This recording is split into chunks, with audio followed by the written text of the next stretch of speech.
من اثر التفسيخ والممارسه بالسيارات انا هاي المهنه ارتاحت لها، حبيتها. من حبيتها بدعت بيها. اي طبعا، كل حاجه اذا ما تبدع بيها تفشل. الصناعي في محافظه النجف الاشرف، وعجبتنا بان نشوف هذه المهن واصحاب الخبره لسنوات طويله داخل هذا الحي الصناعي.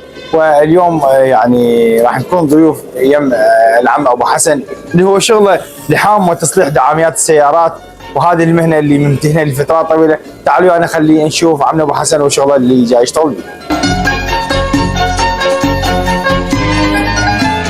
العمل شوف عمل موجود، نعم. اللي يريد يشتغل عمل موجود. نعم. والما يريد يشتغل هذا بعد هو يظل يسخت، يعني يقول والله ما طلعت لي الشغل وماكو شغل، طلعت هيك وماكو. انت تطلع وذبها على الله، الله ما يحيرك، هو خالقك. صحيح. الله ما يتبرى منك، حاشا لله. نعم. يجوز لك رزقك.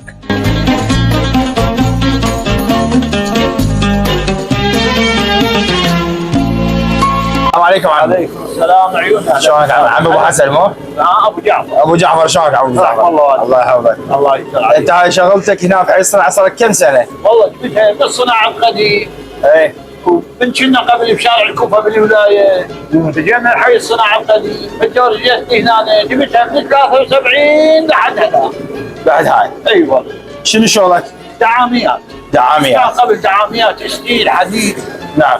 السائجه كلها من هذا النايلون. طفي لنا النار حتى يكون الصوت واضح. النار طفي حتى يكون الصوت واضح. اي. نعم. اي. يعني من سنه 73 تبلشت بهن. بلشت الستيل شلون يعني كنت شلون تشتغل؟ الدعاميه مكسوره، من نعم. تنظر وبنجيبها نصفيها نعدلها، شكو بها كسور اللحمه نكملها ونقعدها نطبعها على السياره ونشدها. هاي ذيك السنوات السابقه. اي. وحاليا الساعه 3/4 اكو جديد قاموا يجي. ايه. قاموا يجي دعاميات جديد. نعم. مال الملكات، مال الكوري، موجوده دعاميتها وغاليه. نعم. نسويها. اها. نصلحها. نعم. نصلحها تنصبغ وتضيع. اها. كل شيء ما بيها يصير. اي ترجع بلاديه.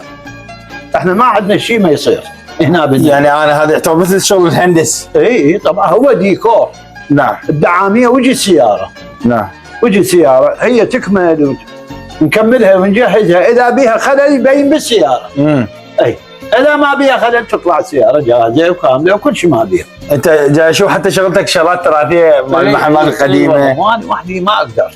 ايه. لا اقدر اسطر لها، انا اخلص عرفت المكان هي عزلت ورحت. ما لك مساعد هنا بالمحل؟ والله ما عندي احد.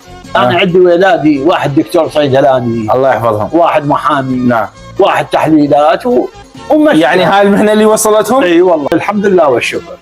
نعم. وكملتهم وكل من بيته وسيارته وحلاله وزوجته وقاعدين ومرتاحين الحمد لله. يعني انت بديت من هذه المهنه الى وصل ولله الحمد الى شهادات. بدي يفتخرون بعملك طبعا. حتى هم كانوا يجوني وياي يشتغلون، يعني الدعاميات يعرفون شغلهم. اي هذا دكتور صيدلاني يعرف دعاميه من تنكسر هاي يعرف يسويها. انت معلمه من زمان كانوا. نعم. يعني والرزق على الله طبعا. اي شو تسوي، هذا هو هذا. نعم. عملنا.